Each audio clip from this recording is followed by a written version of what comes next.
ఏ పని ఎప్పుడు చెయ్యాలో అప్పుడే చెయ్యాలి. అందుకే శ్రీరామాయణంలో సుందరకాండలో మైనాకుడు ఒక మాట అంటాడు, కర్తవ్యం అకృతం కార్యం సతాం మన్యుమిదీరయేత్ అంటాడు. మహాత్ములకి కూడా కోపం వస్తుంది. ఎందుకు వస్తుందో తెలుసా అండి? చెయ్యవలసిన పని చెయ్యవలసిన సమయానికి చెయ్యని వాడిని చూస్తే అసహ్యం వేస్తుంది. ఏది ఎప్పుడు చెయ్యాలో అప్పుడు చెయ్యాలి, అంతేగాని ఒకప్పుడు చేయవలసిన పని ఇంకొప్పుడు చేయడం కూడా తప్పే. సమయమునందే ధర్మము, దేశమునందు ధర్మము, కాలమునందు ధర్మము. కాబట్టి నువ్వు ఎప్పుడేం చెయ్యాలో అదే చెయ్యాలంతే. నువ్వు నిద్రలేస్తే సంధ్యావందనం చేయాలి. నువ్వు నిద్రలేచి స్నానం చేస్తే ఉత్తర క్షణం నువ్వు సూర్య భగవానుడి మీద స్తోత్రం చెప్పాలి. జగచ్చక్షు ఆయన. ప్రళయాన్ని ఎందుకు చేస్తాడు ఈశ్వరుడు అంటే, పుట్టి చచ్చి పుట్టి చచ్చి పుట్టి చచ్చి బడలిపోయినటువంటి జీవులకు కొంత విరామం ఇస్తాడు. యుగాంతం ప్రళయం అయిపోతే మళ్ళీ పునర్జన్మ ఉండదని మీరు అనుకోకూడదు. మళ్ళీ ప్రళయం అయిపోయిన తర్వాత మళ్ళీ కొత్త యుగంలో మళ్ళీ పునర్జన్మ ఉంటుంది. అది కూడా యోగ్యతాయోగ్యతలను బట్టి. కలియుగంలో మహాపాపాలు చేసినటువంటి వాళ్ళని కృతయుగంలో పునర్జన్మ ఇవ్వరు, మళ్ళీ కలియుగంలోనే పునర్జన్మనిస్తారు అని వేదాంతం చెప్తుంది. అప్పటి వరకు అలా పడి ఉండడమే. కాబట్టి ఈ పునర్జన్మ సిద్ధాంతాన్ని అనుసరించి చూసినప్పుడు కొన్ని కోట్ల జన్మలుగా శరీరమే నేననేటటువంటి అసత్యమునందు సత్యభావన రూఢి చేసుకోవడం వల్ల ఎంత విన్నా అది మళ్ళీ వెనక్కి వెడుతుంది. మరి ఏం చేస్తే సత్యమునకు మనం దగ్గరవుతాం? ఏం చేస్తే సత్యమునకు సమీపానికి వెళ్ళగలుగుతాం? ఆ లోపల ఉన్న ఆత్మ నేను, శరీరము నేను కాదన్న భావన బాగా స్థిరపడుతుంది. అంటే ఆయన ఒక మాట చెప్పాడు, యోగస్థః కురు కర్మాణి అన్నాడు. యోగస్థః అంటే నువ్వు యోగమునందు నిలబడి, కురు చేస్తూ ఉండు. దేన్ని? కర్మాణి. కర్మ మాత్రం మానకుండా చేస్తూనే ఉండాలి, కానీ యోగస్థుడవై చేస్తూ ఉండాలి. సంగం త్యక్త్వా ధనంజయ, ఓ ధనంజయ, ఓ అర్జున, సంగమును పెట్టుకోకుండా దాన్ని చేస్తూ ఉండు. సిద్ధ్య అసధ్యోహో, దానివల్ల నువ్వు అనుకున్నటువంటి ఫలితము సిద్ధించిందా సిద్ధించలేదా? సమోభూత్వా, రెండిటి యందు సమానముగానే ఉంటూ అలా నువ్వు కాని కర్మ చెయ్యగలిగితే సమత్వం యోగ ఉచ్యతే. ఈ శ్లోకంలో గొప్పతనం ఏమిటంటే, ఎలాగ ప్రారంభం చెయ్యాలో మొదలుపెట్టి అలా ప్రారంభం చేసినటువంటి స్థితి ఎలా కలుగుతుందో అదే శ్లోకంలో చివరి పాదంలో చెప్పడం. యోగస్థః అని మొదలుపెట్టి నువ్వు యోగమునందు నిలబడి చెయ్యి అనగానే, యోగమునందు నిలబడ్డం అంటే ఏమిటండి అంటాం కదూ. అందుకని ఆయనే మళ్ళీ చివరి పాదంలో దానికి జవాబు చెప్పాడు. సమత్వం యోగ ఉచ్యతే, సమత్వమునకే యోగమని పేరు. ఇందులో మీరు ఒక విషయాన్ని కొంచెం జాగ్రత్తగా గమనించే ప్రయత్నం చెయ్యండి. యోగస్థః కురు కర్మాణి, నువ్వు యోగమునందు నిలబడి కర్మ చెయ్యి. కర్మ అంటే సాధారణంగా పెద్ద కర్మ, చిన్న కర్మ ఇలాంటి వాటి గురించి నేను మాట్లాడటలేదు. కర్మ అంటే ఏదో ఒక పని చేస్తూ ఉండడము. ఈ పని చేస్తూ ఉండడము అన్నది ఈ స్థూల శరీరంతో చేసేదైనా కావచ్చు, మనసుతో చేసేదైనా కావచ్చు. ఈ శరీరముతో చెయ్యలేకపోయినా మనసుతో కూడా చేస్తూ ఉంటాం మనం కొన్ని పనులు. కాబట్టి ఈ రెండు రకాలుగా చేసేటటువంటి పనులలో సమత్వమును పొందు. సరే, అసలు ఆ పని చెయ్యడము అన్న మాట గురించి ఒక విషయాన్ని కొంచెం గీతని మనం అధ్యయనం చేసేటప్పుడు జాగ్రత్తగా పరిశీలనం చేయవలసి ఉంటుంది. ఒక పని చెయ్యడము అంటే ఏ పనైనా చెయ్యొచ్చు. ఇప్పుడు నేనే ఉన్నానండి, ఉపన్యాసము చెప్పచ్చు. ఉపన్యాసం చెప్పడం మానేసి ఇంటి దగ్గర కూర్చోవచ్చు. ఇంటి దగ్గర కూర్చోవడం మానేసి రోడ్డు మీద తిరగచ్చు. రోడ్డు మీద తిరగడం మానేసి సినిమా హాల్లోనూ కూర్చోవచ్చు. నేను ఈ పనినే చెయ్యి అని ఎక్కడైనా చెప్పాడా గీతాచార్యుడు? నువ్వు ఇలా ఈ పనే చేస్తుండో అని ఏమైనా ఉందా అందులో? ఏ పని చేసినా యోగస్థః కురు కర్మాణి, నువ్వు యోగమునందు నిలబడి కర్మ చెయ్యి అని చెప్పాడు. యోగమునందు నిలబడి కర్మ చెయ్యి అంటే సినిమాకి వెళ్ళి యోగమునందు నిలబడుట, రోడ్డు మీద నడుస్తూ నేను యోగమునందుండుట, ఇలా చెయ్యవచ్చా అంటే మీరు ఎప్పుడూ ఒక విషయాన్ని జ్ఞాపకం పెట్టుకోవాల్సి ఉంటుంది. తిన్నారా అని అడిగారు అనుకోండి 2 గంటల సమయంలో, తిన్నారా అని అడిగితే దాని అర్థం ఏంటంటే అన్నం తిన్నారా అని. అంతేగాని పండు తిన్నారా కాయ తిన్నారా కాదు. అయిపోయిందా తిన్నారా అంటే భోజనం చేసేశారా అనే దాని అర్థం. కురు కర్మాణి అన్న మాటకు అర్థం ఏమిటంటే వర్ణాశ్రమ ధర్మ స్వీకారమును చేయుట అని దాని అర్థం. అంతే. శంకర భగవత్పాదుల యొక్క హృదయంతో అయితే దాని భాష్యం అంతే.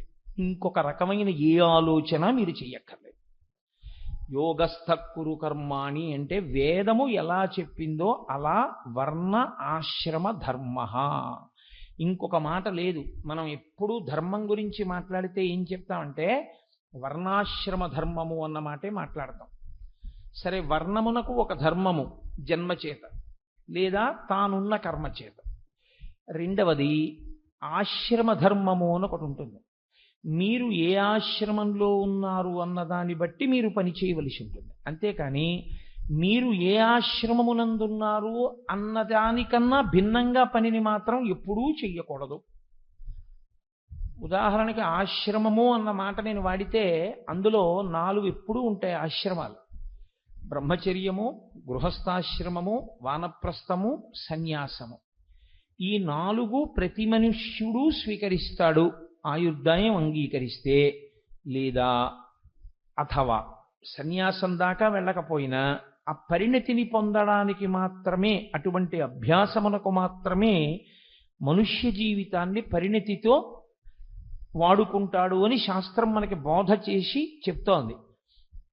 ఇప్పుడు బ్రహ్మచర్యము అని ఒక ఆశ్రమం. ఇప్పుడు ఈ బ్రహ్మచర్యమునందు చెయ్యవలసినటువంటి కర్మ ఏమి? ఇది నేను చెప్పడం కాదు, మీరు చెప్పడం కాదు, మీరు చెప్తే ప్రమాణం కాదు, నేను చెప్తే ప్రమాణం కాదు, ఎవరు చెప్పినా ప్రమాణం కాదు. అందుకే ఏ నియమాలు వర్తించవండి అన్న మాట లేదు శాస్త్రంలో. ఏ నియమాలు వర్తించవండి అన్న మాట శాస్త్రమునందు దూష్యము, సనాతన ధర్మమునందు ఆ మాట లేదు. ఏ నియమము వర్తించకుండా మీ జీవితం ఎలా గడుపుతారో నాకు చెప్పండి. ఇక్కడికి సభకు వచ్చాం, అలా కూర్చోండి పురుషులు, ఒక నియమం ఉందా? ముఖ్యమైన వాళ్ళు ముందు కూర్చోండి, ఒక నియమం ఉందా? ఆడవాళ్ళు అలా కూర్చోండి, ఒక నియమం ఉందా? కరతాళ ధ్వనులు చేయండి, ఒక నియమం చెప్తున్నారా? ఉపన్యాసం చెప్పేవాడు వేదిక మీద కూర్చోవాలి, ఒక నియమం చెప్తున్నారా? మీరు 6 రోజులో 7 రోజులో సభలు చేస్తే ఇన్ని నియమాలు పెట్టుకుంటే ఈశ్వరుడు మీకు మనుష్య శరీరం ఇచ్చి జీవితాన్ని గడపడానికి అవకాశం ఇచ్చినప్పుడు ఈశ్వరుడు నియమపాలనం చెయ్యకుండా బ్రతకమని చెప్పాడని మీరు ఎలా తీర్పు చెప్తున్నారు? మీరు ఒకవేళ చెప్పినా అది వేద విరుద్ధమే, అది వైదికము కాదు, దాన్ని శాస్త్రం అంగీకరించదు. దాని వలన అభ్యున్నతిని పొందాలి. నా ఇష్టం అండి, నా ఇష్టం వచ్చినట్లు చేస్తాను అని సభ నడపండి, నేను చూస్తాను. మీరు నడపలేరు. సభ అంటే నియమం ఉంటుంది, చదువుకోవడం అంటే ఓ నియమం ఉంటుంది. నేను 3వ క్లాస్ చదువుకుంటున్నాను అనుకోండి, నేను 3వ క్లాసులోంచి 4వ క్లాసులోకి వెళ్ళాలి అంటే 3వ క్లాసులో నేను ఏది చదవాలో అది చదివి పరీక్ష రాస్తేనే. 2వ క్లాసులో పుస్తకాలు నాకు బాగున్నాయండి, 2వ క్లాస్ చదువుకుంటానన్నా 3వ క్లాసులోంచి 4వ క్లాసులోకి వెళ్ళను. 4వ క్లాసులోవి నాకు అర్థమైపోతున్నాయండి, అందుకని 3వ క్లాసులోవి చదవనన్నా నేను 4వ క్లాసులోకి వెళ్ళను. నీకు ఉన్న పైదాన్ని నువ్వు చేయకూడదు, నీకన్నా కింద దాన్ని నువ్వు చేయకూడదు. నువ్వు ఏది చెయ్యాలని నిర్దేశింపబడిందో అది చెయ్యాలి. నాకు అన్నీ వచ్చండి, నేను ఇలాగే వ్రాస్తాను అంటే కుదరదు. నేను ఒకప్పుడు ఒక ఆశ్చర్యమైన విషయం చూశా. 2 సమానంగా రాశారు, ఒక స్కూల్లో గోల్డ్ మెడల్ ఇవ్వాల్సి వచ్చింది. 2 సమానంగా రాశారు పేపర్, 2కి సమానమైన మార్కులు వచ్చాయి, 100కి 99, 99. ఎవరికి గోల్డ్ మెడల్ ఇవ్వాలని అడిగారు. Answer any 5 of the following, ఈ కింద ఇవ్వబడిన ప్రశ్నలో 5ంటికి జవాబు వ్రాయుడు అన్నారు అనుకోండి. ఒక ఆయన ఆ ఉన్న సమయంలోనే చాలా బాగా 6ంటికి జవాబు రాశాడు, ఒక ఆయన 5ంటికి చాలా బాగా జవాబు రాశాడు. ఇప్పుడు ఆయనకి వేసిన 5ంటికే వెయ్యాలి మార్కులు, ఈయనకి వేసిన 5ంటికే వెయ్యాలి మార్కులు. 6 రాశాడు కదా అని వెయ్యరు కదా, మరి 5 ప్రశ్నలకే మార్కులు వేస్తారు.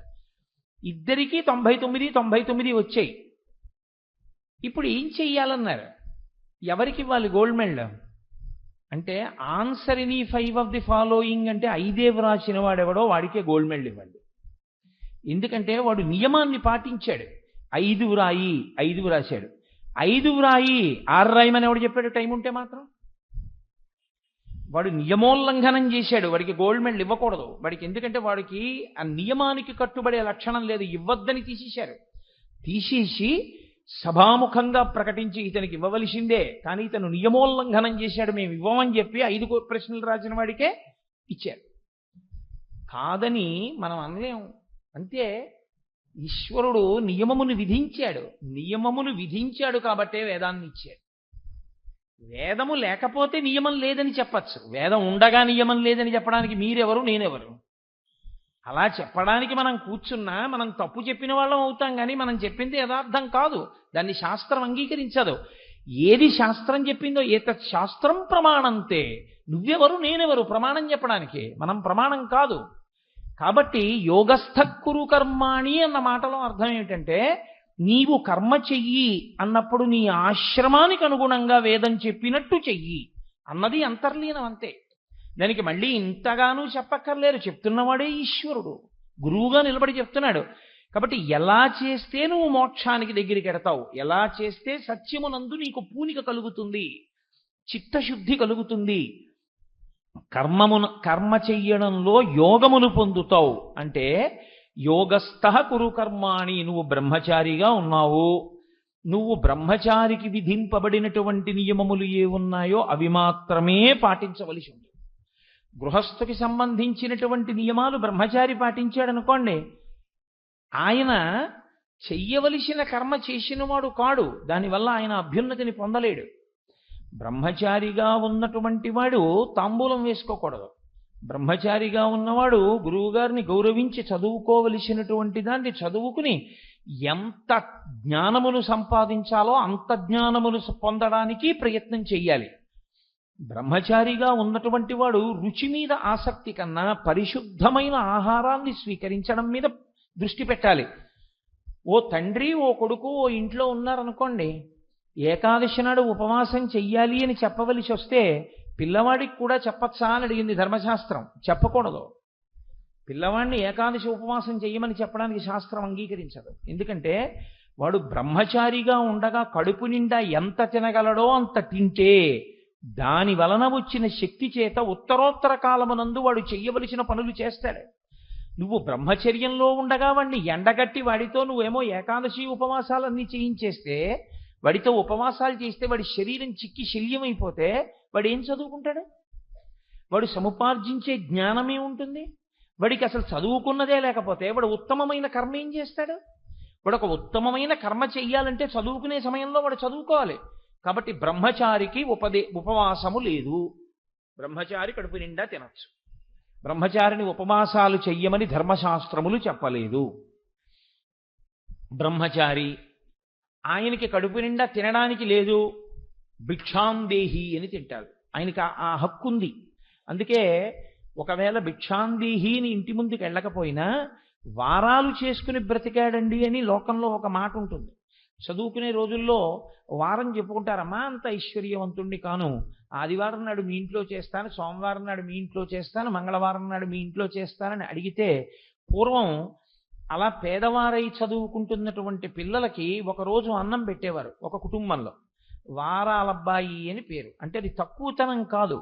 గృహస్థు ఉన్నది ఎందుకంటే అదిగో అటువంటి వాడిని పోషించి వాడు చదువుకునేటట్టు చేయడానికి. వాడు చదువుకోవాలి కాబట్టి అన్నం పెడుతున్నారు. వాడు అది తినేసేసి చదువుకోవడం మానేస్తే అన్నం పెట్టక్కర్లేదు. వాడు ఇప్పుడు చదువుకుంటాడు, బాగా చదువుకున్న తర్వాత వాడు గృహస్థ అయ్యాడు. ఇప్పుడు గృహస్థ అయిన తర్వాత వాడు విత్తమును సముపార్జించాలి. అప్పుడు ధర్మం అది. భార్య ఇచ్చిన తాంబూలం వేసుకోవాలి, ధర్మం అది. భార్యతో కలిసి పడుకోవాలి, ధర్మం అది. బిడ్డల్ని కనాలి, ధర్మం అది. నా కుటుంబం అంతా వృద్ధిలోకి రావాలి అని కోరుకోవాలి, ధర్మం అది. మెట్ట వేదాంతం తీసుకెళ్లి ఇళ్లలో చెప్పకూడదు. సన్యాసులు పాటించే ధర్మాలు పట్టుకెళ్ళి ఇళ్లలో ప్రయోగం చేయడం మొదలెట్టారనుకోండి, నాశనం అయిపోతాయి కుటుంబాలు. సన్యాసి బోధ చేస్తే గృహస్థుకు పనికొచ్చే ధర్మమే సన్యాసి బోధ చెయ్యాలి తప్ప సన్యాసి తన ధర్మాన్ని గృహస్థులకి చెప్పకూడదు. తన ధర్మం తాను భంగం చేసిన వాడు అవుతాడు. పరమాచార్య స్వామి ఎప్పుడైనా సభలో మాట్లాడితే గృహస్థ ధర్మం మాట్లాడేవారు. ఆయన సన్యాసి, ఆయనకి తెలీదా ఎందుకు అలా మాట్లాడడం? సభలో ఉన్న వాళ్ళందరూ గృహస్థులైతే నేను సన్యాస ధర్మాలు మీకు 2 గంటల సేపు వారం రోజులు ఉపన్యాసాలు చెప్పి వెళ్ళిపోయాను అనుకోండి, అవి మీ వంట పడితే మీ కుటుంబాలు పాడైపోతే ఎవడు జవాబుదారీ దానికి? అది ధర్మం అనుకుంటే. గృహస్థాశ్రమంలో ఉండి సన్యాసిలా బతకడాన్ని శాస్త్రాలు అంగీకరించలేదు. గృహస్థాశ్రమంలో ఉండి బ్రహ్మచారిగా బతకడాన్ని శాస్త్రం అంగీకరించలేదు. బ్రహ్మచారిగా ఉండి గృహస్థులా బతకడాన్ని శాస్త్రం అంగీకరించలేదు. నువ్వు ఏ ఆశ్రమంలో ఉన్నావో దానికి తగిన కర్మ నువ్వు చేసుకుంటూ వెళ్ళాలి. అలా చెయ్యడం, అందుకే ధర్మము అంటే కర్మయే ధర్మం అవుతుంది. శాస్త్రవిహితమైనటువంటి కర్మకు ధర్మమని పేరు, వ్యక్తమైనటువంటి గుణమునకు దయా అని పేరు శాస్త్రంలో. నాకు భూతదయ ఉందనుకోండి, భూతదయ ఉంది అని గుర్తేమిటంటే, నేను ఏ కారణం చేతనో విద్యుత్ తీగల మించి విద్యుద్ఘాతం తిని కింద పడిపోయినటువంటి కాకైనా సరే అయ్యయ్యో అని వెళ్ళి కాసి నీళ్లు చల్లి గబగబా తీసుకొచ్చి దాన్ని ఇంట్లో పెట్టి కాసిన నూకలో ఏవో పోసి తినిపించి పర్వాలేదు దీనికి స్వస్థత కలిగింది అన్ననాడు పట్టుకెళ్ళి ఆ కాకిని విడిచిపెట్టేశాను అనుకోండి, అప్పుడు నా యందు ఉన్నటువంటి భూతదయ అనబడేటటువంటి గుణము ఆచరణాత్మకముగా వ్యక్తమైతే దయ. అంతేకాని నాకు అన్నీ తెలుసండి, అన్ని ప్రాణులను చాలా గౌరవించాలండి అని చెప్పేసి కనపడ్డ వాళ్ళందరినీ కొడితే అది కాదు దయ అంటే. దయ అంటే వ్యక్తమైతేనే దయ. దట్ విచ్ ఈజ్ మేనిఫెస్టెడ్ అంటారు. అంటే వ్యక్తమైతే, ఆచరణాత్మకమైతే భూతదయ అని పేరు. ఎప్పుడైతే ఆయన యోగస్థ క్రియకర్మాణి అన్నాడో ఆ మాట అన్న ఉత్తర క్షణంలో వైదికమైన కర్మాచరణము చెయ్యమని మాత్రమే శాసనము తప్ప నీ ఇష్టం వచ్చినట్లు చెయ్యి అని కాదు. నీ ఇష్టం వచ్చినట్టు నువ్వు చేసుకున్నావు, అప్పటికి బాగుంటాయి, తరువాతి కాలంలో విచారమునకు కారణమవుతాయి. ఒక వయస్సులో చేసిన పని సంతోషంగా ఉంటుంది, అప్పటికది నేను చాలా మంచి పని చేశాననిపిస్తుంది. ఒక వయసు దాటిపోయిన తర్వాత ఆ పని చాలా బాధాకరం అవుతుంది. దశరథ మహారాజు గారు ఇచ్చవచ్చిన రీతిలో వేటాడాడు, ధర్మం తప్పి. వేటాడినప్పుడు ఆయనకి బాగుంది. మంచి చీకట్లో శబ్దమును బట్టి బాణం వదిలేశాడు, మునికుమారుడికి తగిలేసింది. ఆయన శాపవాక్కు విడిచిపెట్టాడు. నేను ఎలా అయితే కొడకా కొడకా అని ఏడుస్తూ వెళ్ళిపోతున్నానో అలాగే నువ్వు కూడా కొడకా కొడకా అని ఏడుస్తూ వెళ్ళిపోతావురా అన్నాడు. దశరథుడు సంతోషించాడు. ఆయన అనుకున్నాడు, మా వంశంలో చాలా మందికి పిల్లలు లేకపోతే ఇబ్బంది పడ్డారు, కొడుకులు లేరని పెద్ద పెద్ద యాగాలు చేశారు. ఈయన నాకు కొడకా కొడకా అంటూ వెళ్ళిపోతావంటున్నాడు, కాబట్టి నాకు కొడుకుంటాడు అని సంతోషించాడు. కౌసల్యతో చెప్పుకున్నాడు. ఆ వయస్సులో శాపం సంతోషం అనిపించింది. నిజంగా కొడుకుని విడిచిపెట్టి చచ్చిపోవలసి వచ్చిన రోజున, రామా రామా అంటూ చచ్చిపోవలసి వచ్చిన రోజున నాకు ఇప్పుడు మునిశాపం గుర్తొస్తోంది కౌసల్య. ఆ రోజున ఏమో అనుకున్నాను, ఈ రోజున అనుభవంలోకి వచ్చిన తర్వాత ఇప్పుడు ఇది ఎంత కష్టమో తెలిసి వస్తోంది. ఏ ఆశ్రమాన్ని నువ్వు స్వీకరించాలో కూడా శాస్త్రం చెప్తోంది. ఒకప్పుడు బ్రహ్మచర్యం బాగుంది కదా అని పెళ్లి చేసుకుండా ఉండిపోతాను అంటే అప్పటికి బాగుంటుంది. ఓ 50 ఏళ్ళు వచ్చిన తర్వాత పెళ్లి చేసుకోకపోతే వచ్చినటువంటి నష్టం ఏమిటో తెలిసిన నాడు నువ్వు ఏది చేస్తున్నా, ఎంతమందికి సంతోషం కలుగుతున్నా నీవు మాత్రం అశాంతితోనే ఉంటావు. వెలుగుతున్న దీపం తన చుట్టూ ఉన్న వాళ్ళకి వెలుతురిచ్చినా తాని మాత్రం కరిగిపోతున్నట్లయిపోతుంది. ఎప్పటి ఆశ్రమం అప్పుడే. బ్రహ్మచర్యంలో బాగా చదువుకోవాలి, గృహస్థాశ్రమంలో భార్యని ప్రేమించాలి, బిడ్డల్ని ప్రేమించాలి, భార్యా బిడ్డల యొక్క అభ్యున్నతి కొరకు పూజ చేయాలి. మెట్ట వేదాంతం అని లోకంలో ఒకటి ఉంటుంది.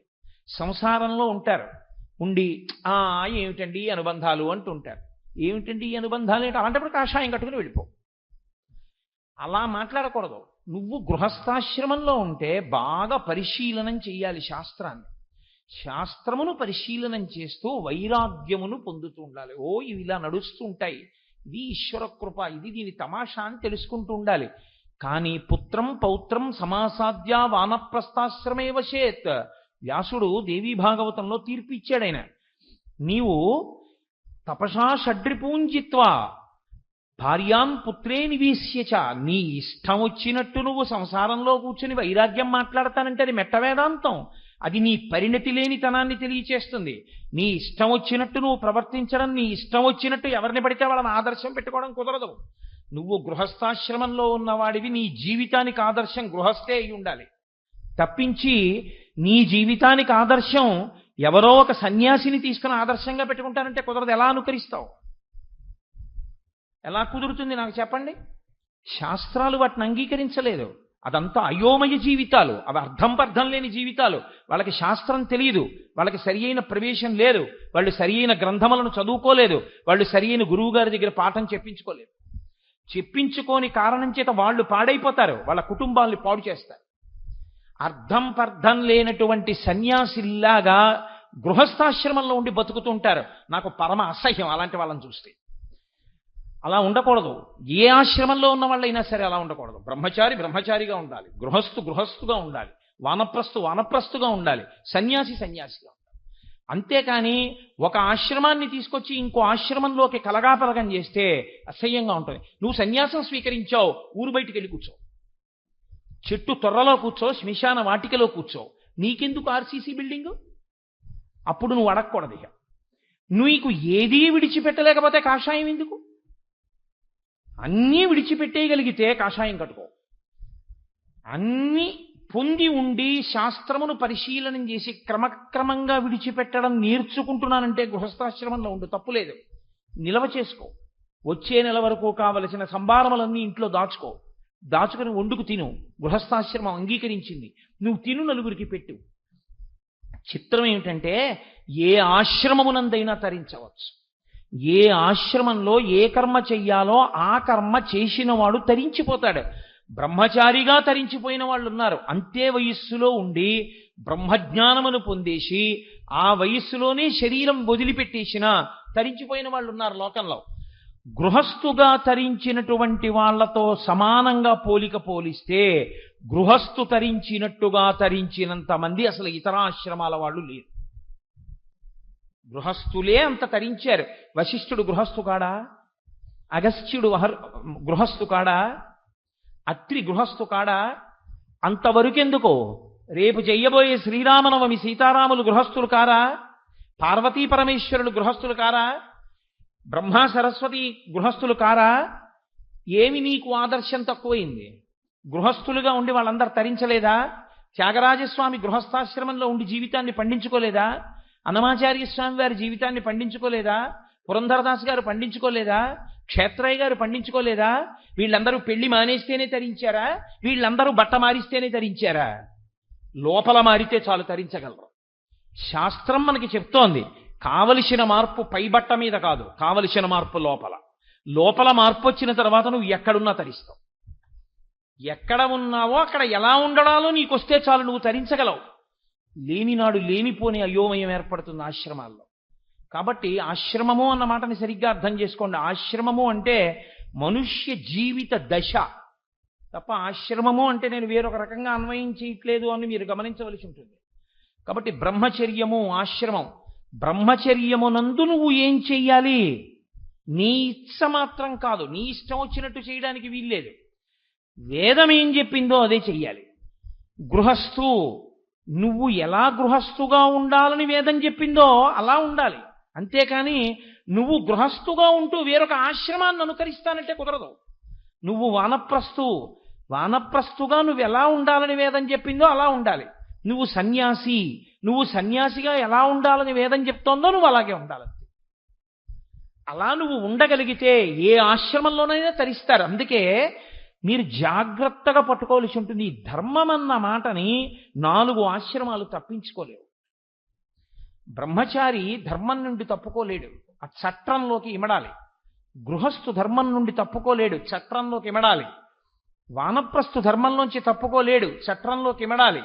సన్యాసి ధర్మంలోంచి తప్పుకోలేడు, చట్రంలోకి ఇమడాలి.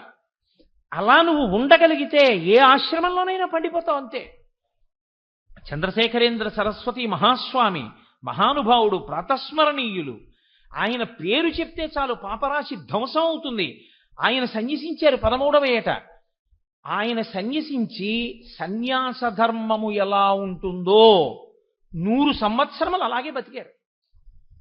అలా బ్రతికారు కాబట్టే ఆఖరికి ఆయన శరీరం విడిచిపెట్టేసిన తరువాత ఆయన భౌతిక కాయాన్ని అక్కడ పెట్టినా ఆయనది దర్శనానికి వెళ్ళినప్పుడు ఎలా వెళ్ళారో ఆయన భౌతిక కాయ దర్శనానికి కూడా అలాగే వెళ్ళారు.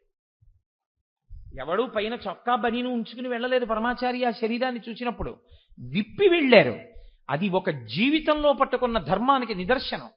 ఒక మనిషికి కీర్తి, ఒక మనిషికి అభ్యున్నతి, ఒక మనిషికి ప్రతిష్ట, ఒక మనిషికి శాంతి, వాడున్న చోట 10 మందికి శాంతి ఎక్కడి నుంచి వస్తాయో తెలుసా అండి? ఆయన పట్టుకున్న ధర్మం నుంచి వస్తాయి. కాబట్టి సన్యాస ధర్మాన్ని పట్టుకున్నారు పరమాచార్య. ఎన్నడూ వాహనం ఎక్కలేదు, ఒక్కనాడు ఆయన జీవితంలో వాహనం ఎక్కలేదు. ఆయన కాలినడకనే వెళ్ళారు. సన్యాస ధర్మం అలా చెప్తోంది, అలా పట్టుకున్నారు. ఆయన అలా తరించారు, మహానుభావుడై లోకానికి ఆదర్శవంతులయ్యారు. ఆయన ఎప్పుడూ మీ అందరూ కూడా ఇలా నడవండి అని ఆయన చెప్పలేదు. అది సన్యాసి ధర్మం. కాబట్టి ఆయన నడిచారు. నేను నా ధర్మమునందెంత పూనిక పొంది ఉన్నానో మీరు మీ ధర్మమునందంత పూనిక పొంది ఉండండి అని చెప్పారు.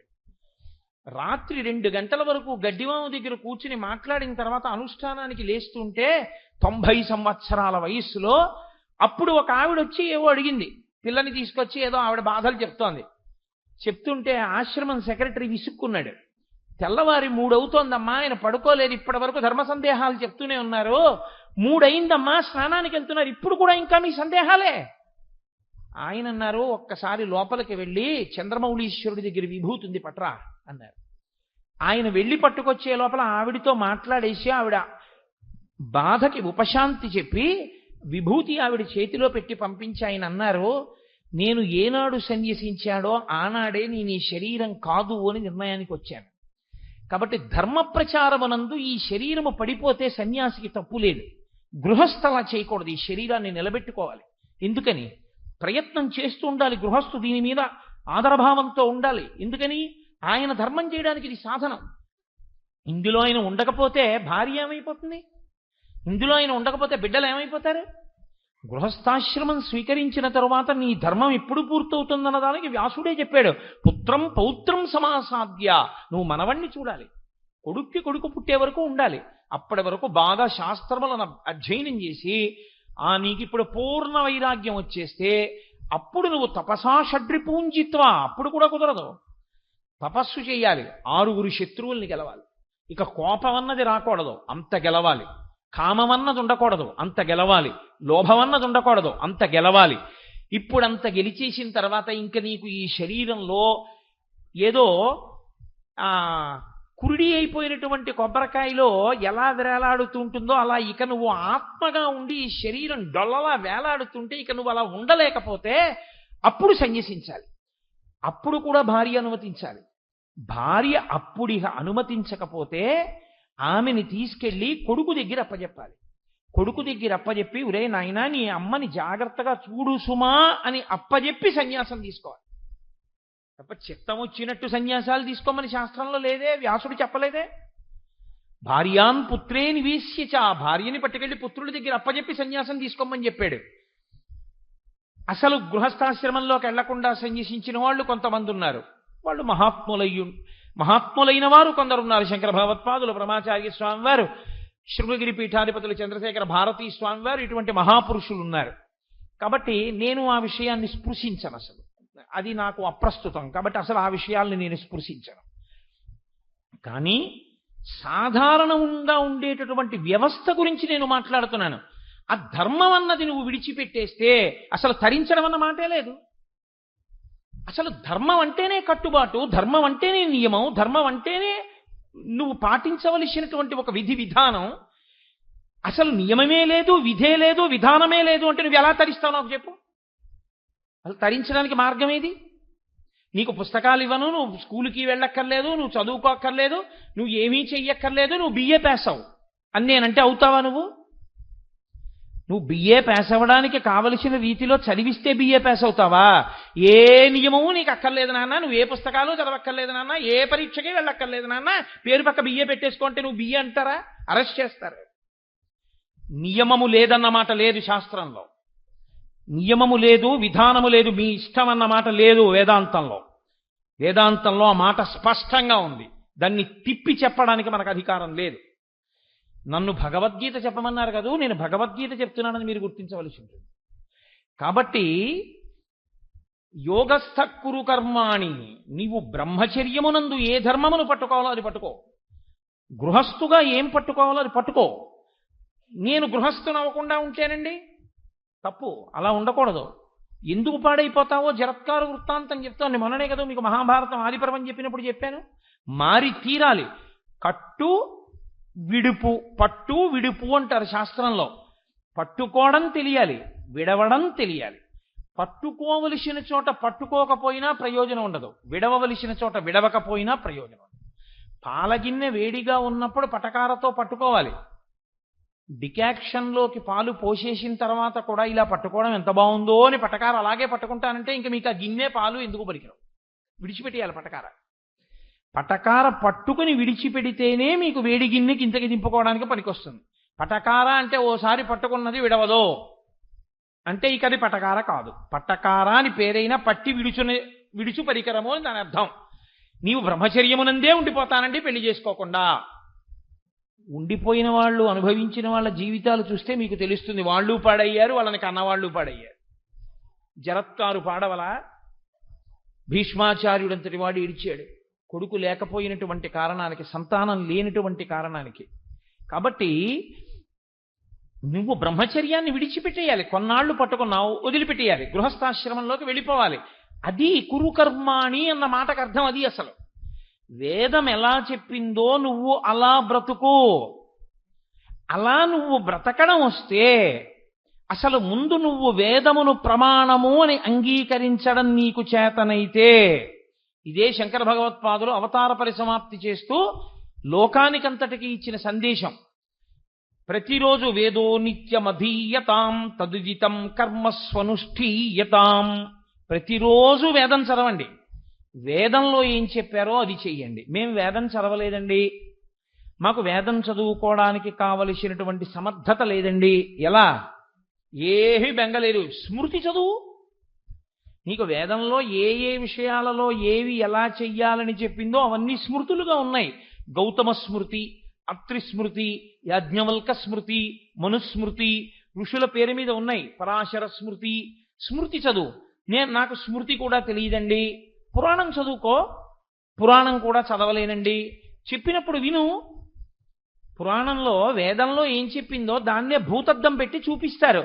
అబ్బాయి, నువ్వు బ్రహ్మచర్యమునందు ఉండిపోకూడదయా, బ్రహ్మచర్యంలో కొన్నాళ్ళు ఉండి విడిచిపెట్టి గృహస్థు అయిపోవాలి సుమా.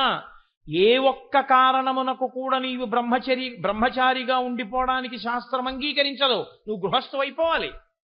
అలా అవ్వకపోతే నీ పితృదేవతలు కూడా పాడైపోతారా? నమ్మకం ఏమిటి? వేదంలో చెప్పిన దాన్ని భూతద్దంలో మహాభారతం ఆదిపర్వంలో జరత్కారోపాఖ్యానంగా చెప్తుంది, దేవి భాగవతం జరత్కారోపాఖ్యానంగా చెప్తుంది. ఇప్పుడు నువ్వు పురాణం విన్నా, పురాణం చదివినా వేదం ఏం చెప్పిందో అదే నీకు తెలుస్తుంది. అది తెలిస్తే వెంటనే ఓ ఇది ఇలా ఉండాలన్నమాట అన్న విషయం నీకు అర్థం అవుతుంది. కథారూపంగా నువ్వు పురాణంలోంచి విన్నా నీకు అందేది వేదమే, స్మృతిగా విన్నా నీకు అందేది వేదమే, వేదం చదువుకున్నా అందేది వేదమే. ఏమండి, నేను పురాణం కూడా వినలేదు, గీతాచార్యుడే చెప్పాడు యద్యదాచరతి శ్రేష్ఠ. ఇవన్నీ చదువుకున్న వాళ్ళు ఎలా బ్రతుకుతున్నారో అలా బ్రతుకు. వాళ్ళని ఆదర్శంగా తీసుకో. లోకంలో వాళ్ళు బ్రతుకుతున్నట్లు బ్రతుకు. నీకు అనుమానం వస్తే వారిని ఆశ్రయించి అడుగు. అడిగి అయ్యా ఈ విషయంలో నేను ఎలా ఉండవలసి ఉంటుందండి అని అడిగి వాళ్ళు చెప్పినట్టు జీవించడం నేర్చుకో. నువ్వు తరిస్తావు. ఇవేవి పక్కన పెట్టేసి నేను అన్నది ప్రమాణం అండి అని బతుకుతానంటే, బ్రతకడం అనేటటువంటి దాంట్లో ఈశ్వరుడు బుద్ధినిచ్చాడు కాబట్టి స్వేచ్ఛనిచ్చేస్తాడు. ఆయన అడ్డుపడిపోయి నేను చెప్పినట్టు నువ్వు బతకట్లేదు అబ్బాయి, నీ ప్రాణం తీసేస్తానని ఆయన అండవు. మీరు ఒకటి జ్ఞాపకం పెట్టుకోండి. నేను కాశీ వెళ్ళాలి అనుకున్నాను. నేను కాశీ వెళ్ళాలి అనుకుంటే ఏదో గౌతమి ఎక్స్ప్రెస్ ఎక్కి విజయవాడలో దిగి అక్కడ గంగా కావేరి ఎక్స్ప్రెస్ ఎక్కి కూర్చున్నాను. ఎక్కి కూర్చుంటే ఏదో ఓ రోజు ప్రయాణం చేస్తే కాశీపట్నంలో దిగిపోయాను. ఇంకొక ఆయన, ఈయన గౌతమి ఎక్స్ప్రెస్ ఎక్కినా గంగా కావేరి ఎక్స్ప్రెస్ ఎక్కినా కదులుతూ ఉండడం వల్లే కదా కాశీపట్నం చేరుతున్నాడు. నేను కదులుతూనే ఉంటాను, నేను ఎందుకు చేరను కాశీపట్నం అని. నేను కాశీలో దిగేంత వరకు, నేను ఇంట్లో ఎప్పుడు బయలుదేరానో ప్రయాణం అప్పుడు ఆయన ప్రయాణం మొదలెట్టాడు. అంటే ఆయన కదులుతున్నాడు, ఆయన ఉయ్యాలెక్కి కూర్చున్నాడు. ఇప్పుడు ఉయ్యాలెక్కి నేను కాశీలో దిగేంత వరకు ఆయన ఊగుతూనే ఉన్నాడు. ఆయన కదలటం లేదని మీరు అనగలరా? నేను ట్రైన్లో కూర్చుని ఎలా కాఫీ తాగానో అలాగే కాఫీ తాగాడు. నేను ట్రైన్లో ఎలా సీట్ ఒకటే దొరికితే పడుకుంటానో అలాగే ఉయ్యాల తాడు మీద జాగ్రత్తగా పట్టుకు పడుకున్నాడు. ఆయన 2 రోజులు ఉయ్యాలు ఊగాడు, నేను 2 రోజులు రైల్లో వెళ్ళాను. నేను కాశీలో దిగాను, ఆయన ఎక్కడ దిగుతాడు? ఎక్కడున్నాడో అక్కడే దిగుతాడు. మరి 2 రోజుల ప్రయాణం ఏమైంది? చేశావురా ప్రయాణం, నీది ఉయ్యాల ప్రయాణం, నువ్వెక్కడ దిగుతావు కాశీలో? ఎవడు కాశీ వెళ్ళడానికి సాధనాన్ని సరి అయింది ఎంచుకున్నాడో వాడు కాశీ వెడతాడు. ఎవడు ధార్మికమైన కర్మ చేశాడో వాడు జీవితాల్లో తరిస్తాడు. ధర్మాన్ని విడిచిపెట్టి చేసిన కర్మ తరించడానికి హేతు ఎందుకు అవుతుంది? కర్మగా మిగులుతుందంతే. అందుకే యోగః కర్మసు కౌశలం అన్నాడు ఆయన. ఆయన 3 సార్లు దాన్ని నిర్వచనం చేశాడు గీతాచార్యుడు. యోగః కర్మసు కౌశలం. యోగం అంటే సమత్వం ఉచ్యతే, అన్నిటి యందు సమానమనేటటువంటి భావన కలిగి ఉండుట. అనేన యుజ్యతే ఇది యోగః, అనేకముగా ఉన్నవి ఒకటైపోవడం యోగం. యోగము అన్న మాటకు అర్థం ఏమిటో అందుకే అర్జున విషాద యోగము. ఎన్ని మొదలు పెట్టినా గీత ప్రారంభం మాత్రం ఒక్క మాటతోటే, ధర్మక్షేత్రే కురుక్షేత్రే. ధర్మమే. నేను ఎన్ని శ్లోకాలు చెప్పినా, ఎన్ని అధ్యాయాలు చెప్పినా, ఎంత తలకొట్టుకున్నా నేను చెప్పేది అంతా కలిపి ఏమవుతుందంటే 2 మాటలు అవుతుంది ధర్మం. నీకు ఈ 2 అక్షరాలు వంట పట్టేస్తే నువ్వేం చెయ్యాలో నీకు అర్థమైపోతే నువ్వు చేసిన తప్పేమిటో నీకు అర్థమైపోతుందిరా అబ్బాయి అన్నాడు. ఇది అర్థం అవ్వడానికి అంతా చెప్పి నీకేం అర్థమైంది అన్నాడు ఆయన. నాకు ఇది అర్థమైందని మళ్ళీ ఇదిగో మీరు చెప్పిందండి ఇది అర్థమైందండి, మీరు చెప్పిందండి ఇది అర్థమైందండి అనలేదు. మీరు చెప్పినవన్నీ అర్థమయ్యాక నష్టో మోహ, నా మోహం పోయింది, నా జ్ఞానం పోయింది అన్నాడు. కాబట్టి గీత వింటే ఏమవుతుంది? గీతని ప్రమాణంగా తీసుకుంటే ఏమవుతుంది? నువ్వు అర్జునుడు అవుతావు. నీ కర్తవ్యం ఏం చెయ్యాలో నీకు అర్థమైపోతుంది. నీ కర్తవ్యం ఏం చెయ్యాలో నువ్వు చేసిన నాడు నువ్వు పూజనీయుడవు. ధార్మికమైన కర్మ నువ్వు చెయ్యవలసింది నువ్వు చేసేస్తే అంతే, నువ్వు తరించిపోతావు. దీని యందు ఆయన ప్రతిపాదన ఎక్కడ అంటే, నువ్వు యోగస్థ కురు కర్మాణి సంగం త్యక్వా ధనంజయ. ఇది చాలా చాలా పెద్ద మాట. మోక్షము వైపుకి అడుగు వెయ్యాలి అంటే కర్మ చెయ్యడంలో దోషం లేదు, చేసి తీరాలి. అసలు కర్మ చేయకుండా ఉండలేవు.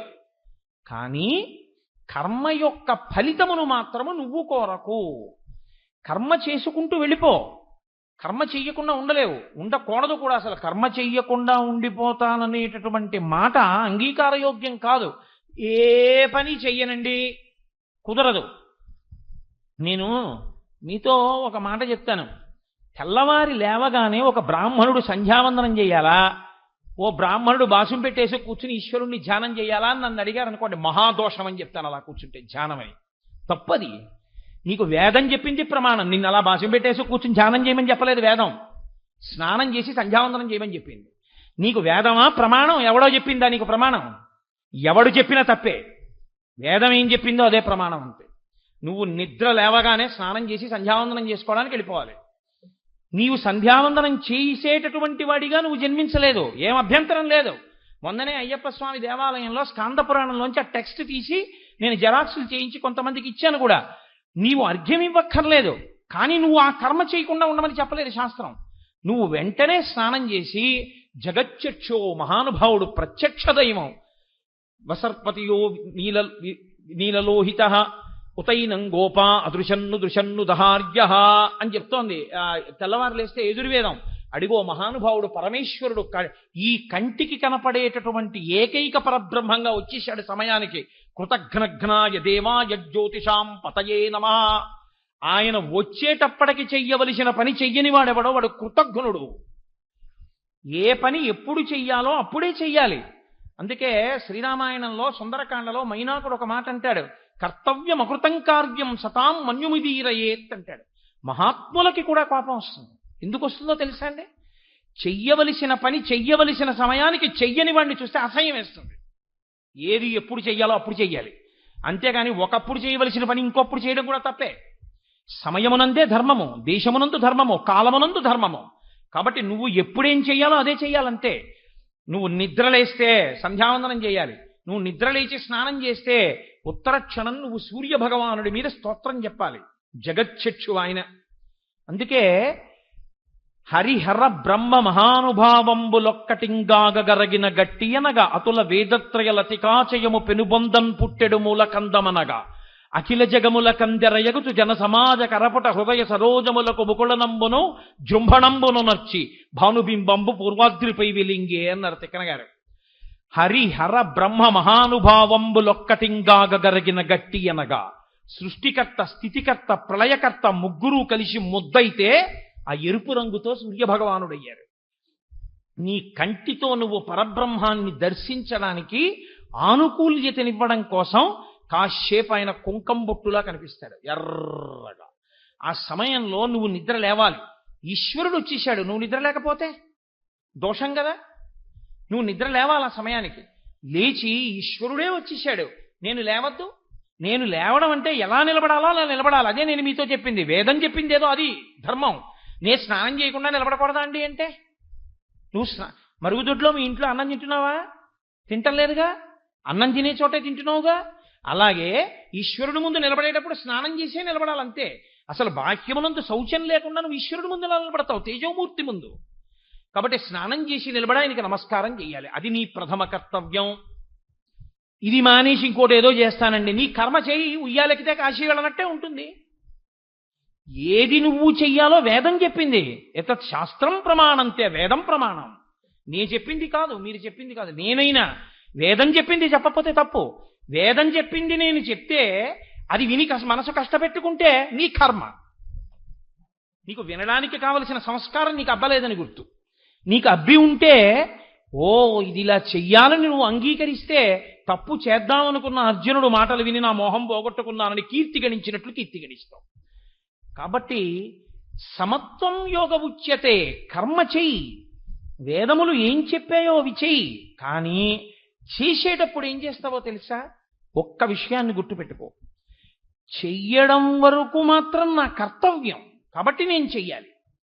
కానీ దీనికి ఫలితం ఇలా వచ్చేయాలని మాత్రం నేను ఆశించకూడదు.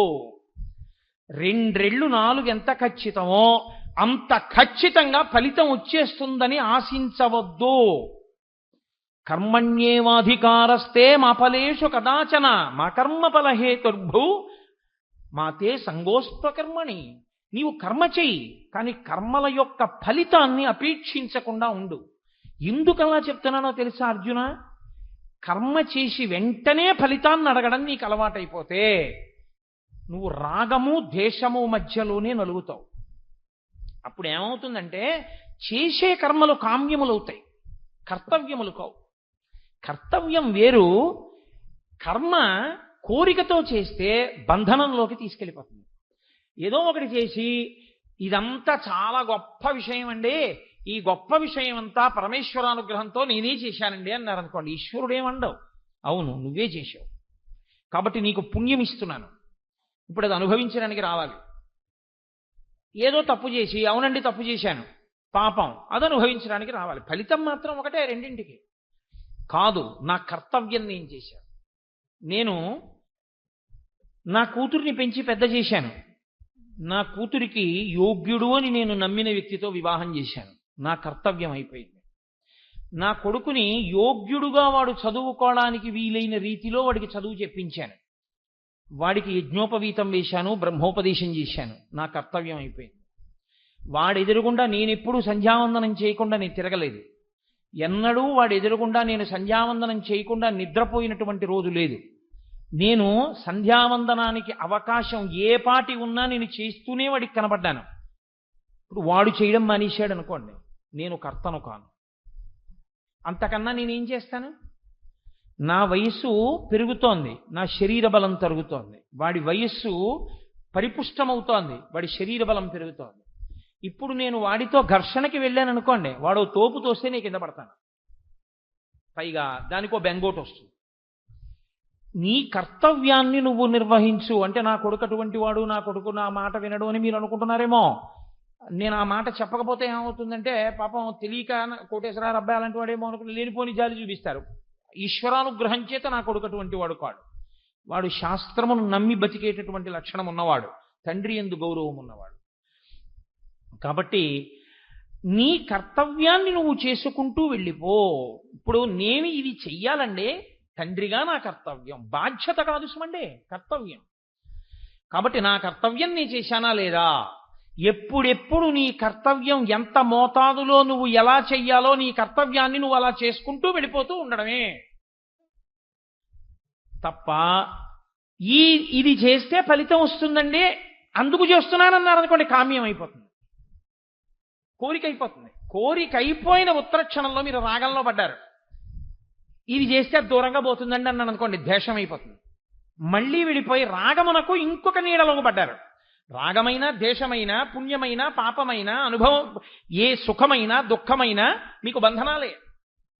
ఈ స్థితిని దాటడానికి ఏం చేయాలో తెలుసా అర్జున? చిత్తశుద్ధితో తరించి సత్యవస్తువుని తెలుసుకోవాలంటే లోపల ఉన్న ఆత్మ నేను, ఈ శరీరము నేను కాదన్నది ఎరుకలోకి రావాలి అంటే ఇక్కడ మొదలు పెట్టాలి. నిష్కామ కర్మ దగ్గర ప్రారంభం చెయ్యాలి.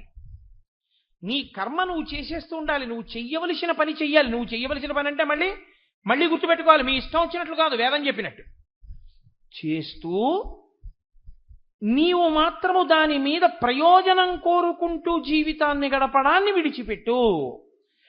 ఆరంభం చెయ్యి, అంత తేలికేం కాదు, చెప్పిన నాకే సాధ్యం కాదు. కోటేశ్వరారు మీరు ఇన్ని చెప్తున్నారు కదా, మీ ఇంటికి వెళ్ళేటప్పటికో లేకపోతే నెల అయ్యేటప్పటికి మీకు జీతమో ఇవ్వకపోతే నా కర్తవ్యం నేను చేశాను ఉద్యోగం, వాళ్ళు నాకు జీతం ఇవ్వలేదని మీరు ఊరుకోగలరా అని అడిగారు అనుకోండి, నేను ఊరుకోలేను అనే చెప్తాను, యథార్థం చెప్తాను. కానీ మీరు అభ్యాసయోగేన కౌంతేయ ఎక్కడో అక్కడ ప్రారంభం అంటూ చేయడం మొదలుపెట్టారనుకోండి, కొన్ని కర్తవ్యాలు నేను ప్రతిఫలాపేక్ష లేకుండా చేసుకుంటూ పెడతాను, నాకు దాని వలన ఏ ప్రతిఫలం మీద కోరిక లేదు, నేను చెయ్యాలి కాబట్టి చేస్తున్నాను అంతే. ఇది చేయడం వల్ల పొగిడితే ఓ నవ్వు, ఇది చేయడం వల్ల నన్ను తిడితే ఇంకో నవ్వు, అంతే. నీ చేయవలసింది చేశానా అంతే. ఇది కర్తవ్యతానిష్టతో నువ్వు చెయ్యవలసింది చేసుకుంటూ వెళ్ళిపోతే, దాని ప్రతిఫలమును అపేక్షించకపోతే, వచ్చేటటువంటి ఫలితము ఎటువంటిదైనా నువ్వు అంగీకరించగలిగితే, ఈ పని చేస్తే ఇలా జరుగుతుంది అనుకున్నావు కానీ ఇంకోలా వచ్చింది ఫలితం. ఇప్పుడు అలా ఇంకోలా ఫలితం వచ్చినా నువ్వు బాధపడకుండా ఉండగలవా? నేను భగవద్గీత చెప్పానండి, 4 మంచి మాటలు చెప్పుకున్నాను అని నాకు సంతోషంగా ఉంది అని నేను అనుకున్నాను.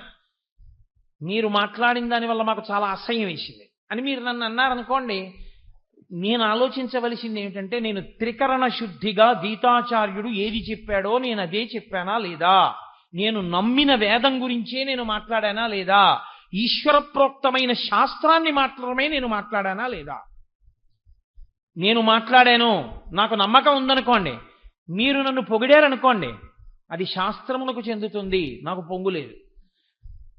మీరు ఇలా మాట్లాడకుండా ఉండవలసింది అని మీరు నన్ను నిందించారనుకోండి, ఈశ్వర వీళ్ళకి కూడా శాస్త్రము మీద పూనిక కలుగుగాక, నాకు దానివల్ల కుంగులేదు. నేను శాస్త్రం గురించి మాట్లాడిన వాడిని, నేను మాట్లాడితే ఇది మాట్లాడింది ఎటువంటిదో శాస్త్రము నాలోంచి పైకి వచ్చిందంతే. ఇప్పుడు మర్యాదైనా అమర్యాదైనా శాస్త్రాన్ని నాకెందుకు? ఇప్పుడు ఈ ప్రసంగాలన్నీ చెప్పడానికి ముందు నాకు దండేశారా, మైకుకి దండేశారా? ప్రసంగం అంతా అయిపోయిన తర్వాత కిందకు వస్తున్నా వెళ్ళిపోతున్నా నన్ను చూసి లేచి నించుంటున్నారా? ఈ మైకు కింద పడితే లేచి నించుంటున్నారా? మైకుకి మానము లేదు, అవమానము లేదు, జయము లేదు, అపజయము లేదు. మాట్లాడిన దాని వలన గౌరవం కానీ అగౌరవం కానీ ఏమైనా ఉంటే నాకు, నేను భగవద్గీత గురించి చెప్పినా గట్టిగానే చెప్పేస్తుంది, నేను ఇంకొకటి చెప్పినా గట్టిగానే చెప్పేస్తుంది. గట్టిగా చెప్పడం తప్ప ఇంకోలా చెప్పడం చేతకాని వస్తువు ఏదైనా ఉంటే దానికే మైక్ అని పేరు, దాని కర్తవ్యం అది చేసుకుంటుంది. అలా నా కర్తవ్యం నేను చేయగలిగితే ప్రయోజనాన్ని అపేక్షించకుండా సమత్వం యోగ ఉచ్యతే, అదే యోగమని తెలుసుకో. అయితే నేను మీతో ఒక విషయాన్ని ఇక్కడ ప్రస్తావన చేయవలసి ఉంటుంది. ఇది ఎలా సాధ్యం అవుతుందండి? ఆచరణలోకి మనం ఎలా తెచ్చుకోవాలి? దీన్ని మనం ఆచరణాత్మకం చేసుకునేటప్పుడు ఎలా దీన్ని ఇలా తెచ్చుకోవచ్చు, దీని మీద పూనికని ఇలా పొంది ఉండవచ్చు అన్నదానికి ప్రతిబంధకాన్ని పోగొట్టుకోవడానికి ఎలా నిలబడొచ్చో తెలుసుకోవడానికి కూడా గీతాచార్యుడు మనకి మార్గాన్ని ఉపదేశం చేశాడు. ఆ మార్గం ఎక్కడుందో, ఆ జాగ్రత్తగా తాళం చెవిని ఎలా తిప్పవలసి ఉంటుందో, ఎలా తిప్పితే మనం ఆ ప్రతిఫలాపేక్ష లేనటువంటి కర్మాచరణము చేయగలిగినటువంటి శక్తి యందు ఊంచుకుని నిలబడగలమో అది వేదవాక్కుగా, గీతగా, కావ్యముగా, పురాణముగా ఎలా నడిచిందో తగినంత సమయం లేదు కాబట్టి ఇవాళ నేను ఆ విషయాన్ని ప్రస్తావన చేయకుండా రేపటి రోజున మీకు ఆ విషయాన్ని ప్రస్తావన చేసే ప్రయత్నం చేస్తాను. కానీ ఇందులో మీరు ఒక విషయాన్ని కొంచెం గుర్తుపెట్టుకోవాల్సి ఉంటుంది. భగవద్గీత లాంటి విషయాన్ని వినేటప్పుడు కొంచెం ఇలా విడదీస్తే ఒక సమస్య ఒకటి ఉత్పన్నం అవుతుంది. ఒకటి ధారగా వినేస్తే వచ్చే జవాబు వేరు, ముక్కలైతే మళ్ళీ రేపు వచ్చి కూర్చున్నప్పుడు నేను ఎక్కడ ప్రశ్నగా విడిచిపెట్టానో అది మీరు జ్ఞాపకం తెచ్చుకుంటే కానీ నేను మళ్ళీ దానికి జవాబుని ఏం చెప్తున్నానో మీరు అనుసంధానం చేసుకోలేరు. కానీ మీకు నేను ఒక్క మాట మనవి చేస్తున్నాను. జీవితంలో తరించడము అన్నది ఏమైనా ఉంటే, నిజంగా జీవితంలో సత్యమును తెలుసుకోవడము అన్నది ఏమైనా ఉంటే శాస్త్ర విహితముగా గీతాబోధని తెలుసుకోవలసి ఉంటుంది. గీతాశాస్త్రాన్ని తెలుసుకోవలసి ఉంటుంది. అది రాగద్వేషములు లేకుండా ఉన్నదున్నట్లు చెప్పబడిన శాస్త్రము. అందుకే భగవద్గీతాసు ఉపనిషత్సు, అది ఉపనిషత్తు. కాబట్టి రేపటి రోజున నేను అయినా ఒక్కసారి సింహావలోకనం చేసి వెనక్కి వచ్చి ఎక్కడ విడిచిపెట్టానో దానికి మార్గాన్ని కృష్ణ భగవానుడు ఏం చెప్తున్నాడో దాన్ని చెప్పే ప్రయత్నం చేసి రేపు సాయంకాలం ప్రసంగంతో నా ప్రసంగాల్ని పూర్తి చేస్తాను. ఇప్పుడు నా ప్రసంగం తరువాత రాజమండ్రి నుంచి లలిత సింధూరి అనుకుంటాను, ఆ అమ్మాయి ఆవిడ వచ్చి ఉన్నారు. ఆవిడ కూచిపూడి నృత్యం చేస్తారు ఇక్కడ. చక్కగా మనం అందరం ఇలాగే కూర్చుని ఆమెని ఆదరిద్దాం. చక్కగా మనందరం సంతోషంగా చూస్తే ఆవిడ కూడా ఆనందిస్తారు. రెండవ విషయం, రేపు మహాపర్వదినం, శ్రీరామనవమి. మహాపర్వమైనటువంటి శ్రీరామనవమి సందర్భాన్ని పురస్కరించుకుని సుబ్బారావు గారు చాలా గొప్ప కార్యం ఒకటి తలపెట్టారు. అదే నేను చెప్పింది, దేశకాలముల యందు ఎప్పుడు ఏం చెయ్యాలో అది చేయడమే ధర్మం. అందుకే ఆయన రేపటి రోజు ఉదయం 7:30 ప్రారంభమవుతుంది. సీతారామ కళ్యాణం తప్పకుండా చూసి తీరాలి. సీతారామ కళ్యాణం చూసి ఆ పానకం, వడపప్పు, ఆ ప్రసాదం స్వీకరించాలి. పుట్టినది నవమి నాడు శ్రీరాముడు, కానీ నవమి నాడు శ్రీరామ జనన ఉత్సవం చెయ్యం, మనం సీతారామ కళ్యాణం చేస్తాం. అలా నవమి నాడు సీతారామ కళ్యాణం చెయ్యడం వెనకాతలే అసలు రహస్యమంతా దాచుంచారు. కాబట్టి రేపు సీతారామ కళ్యాణ మహోత్సవాన్ని చూడ్డానికి చక్కగా మీ అందరూ 7:30 సభా ప్రాంగణానికి చేరుకుంటే మనందరం సీతారామ కళ్యాణం చూద్దాం. సీతారామ కళ్యాణానికి సీతారాముల యొక్క పేరుకి ఉన్న గొప్పతనం ఏమిటో తెలుసా అండి? శ్రీ మహావిష్ణువు, లక్ష్మీదేవి వాళ్ళిద్దరే అవతార స్వీకారం చేస్తారు ధర్మ సంస్థాపన కోసం. విష్ణువు పరబ్రహ్మముగా అవతార స్వీకారం చేస్తారు. అవతారము అంటే కిందికి దిగి వచ్చుట, తార అంటే పైకి, అవతార అంటే కిందకి, కిందకొస్తే అవతారం. అలా కిందకు వచ్చినటువంటి అవతారంలో ఎప్పుడు లక్ష్మీనారాయణులు వచ్చినా వాళ్ళని మళ్ళీ అవతార పరిసమాప్తి చేశాక లక్ష్మీనారాయణులని అంటాం. ఒకవేళ మీకు లక్ష్మీ నృసింహులుగా ఎదురుగుండా ఉన్న వాళ్ళని అర్థం కాకపోయినా లక్ష్మీనారాయణులండి అంటాం. మత్స్యావతారం ఉంటే లక్ష్మీనారాయణులు అనేస్తాం, వామనమూర్తి లక్ష్మీనారాయణులు అనేస్తాం. పక్కన ఆయన బ్రహ్మచారిగా ఉన్నా కూడా పాదాల మీద లక్ష్మీదేవి పాదముద్రలు కనబడ్డాయని పోతన గారు రాశారు. కాబట్టి లక్ష్మీనారాయణుల దేవాలయం అనేస్తాం. లక్ష్మీనారాయణులుగా పిలవబడని ఏకైక అవతారం ఏదో తెలుసా అండి? ఒక్క సీతారాములే. సీతారాముల్ని లక్ష్మీనారాయణులు అనం, సీతారాములని అంటాం. ఎందుకని అంటే అసలు సీతారాములు గృహస్థాశ్రమంలో ఎలా బ్రతకాలో నేర్పారు. ఎలా బ్రతకాలో నేర్పడానికి వచ్చినటువంటి అవతారం. అటువంటి గొప్ప కళ్యాణం జరుగుతుంటే శ్రీరామనవమి నాడు సీతారామ కళ్యాణం చూడలేకపోవడం అనేటటువంటిది పెద్ద దురదృష్టం. అన్ని చోట్ల సాధారణంగా ఎండెక్కాక చేస్తారు. సుబ్బారావు గారి మర్యాద ఏమిటంటే చల్లగా ఉండగా చేస్తే చక్కగా వీళ్ళందరూ వచ్చి హాయిగా కూర్చుని చల్లటి గాల్లో చూసి వెళ్ళిపోతారని ఉదయం 7:30 పెట్టేశారు. చక్కగా రేపు 7 గంటలకే మనం ఈ ప్రాంగణానికి వస్తే నిండు సభలో అందరం కూర్చుని చక్కగా సీతారామ కళ్యాణం చూద్దాం. రేపటి రోజున ప్రతిరోజు మధ్యాహ్నం వేళలో సువాసినులందరి చేత లక్ష్మీ పూజలు చేయించారు. ఏ స్వరూపాన్ని లక్ష్మీ స్వరూపంగా ఆరాధన చేశారో ఆ స్వరూపాన్నే ఆ సువాసినులందరికీ రేపు ప్రసాదంగా ఇస్తారు. 11,000 రూపాయి కాసుల యొక్క సమూహానికి పూజ చేశారు, లక్ష్మీ పూజ. ఇన్ని రోజుల పాటు లక్ష్మీ స్వరూపంగా పూజలు అందుకోబడినటువంటి నాణెములు ఏవున్నాయో అవే లక్ష్మీ స్వరూపములు కనుక మనం బదరీ విడితే తెచ్చుకుంటుంటాం ఆ కుబేర ప్రసాదంగా నాణ్యం. అలా రేపు ఆ పూజలు చేసుకున్నటువంటి సువాసినులందరికీ కూడా నాణెములను ప్రసాదంగా బహూకరిస్తారు. ఏం సుబ్బారావు రేపటి రోజున. అలాగే రేపు ఉత్సవాల పరిసమాప్తి. ఉత్సవ పరిసమాప్తి జరిగినప్పుడు చాలా చాలా గొప్ప విషయం ఏంటంటే అన్నదానం. అన్నదానం ఎందుకు చేస్తారంటే సమస్త భూతములు శాంతి పొందుతాయి. అందుకే హోమం చేస్తే మంత్రం ఉండాలి, బలిస్తే మంత్రం ఉండదు. బలిస్తే అంటే చంపడం అనుకోకండి. అన్నం తీసుకెళ్లి పెట్టేస్తారు. అలా పెట్టేస్తే పక్షులు కాకులు కూడా తింటాయి. నిజానికి దేవాలయంలోకి పక్షి రాకూడదు. పక్షులు అవి వస్తాయనే 3 ఏళ్లకోసారి మహాకుంభాభిషేకం చేస్తారు. కానీ బలిహరణం పెడతారు. పక్షులు వచ్చి తినాలనే పెడతారు. బలి అంటే ప్రత్యక్షంగా భూతములు తినాలి.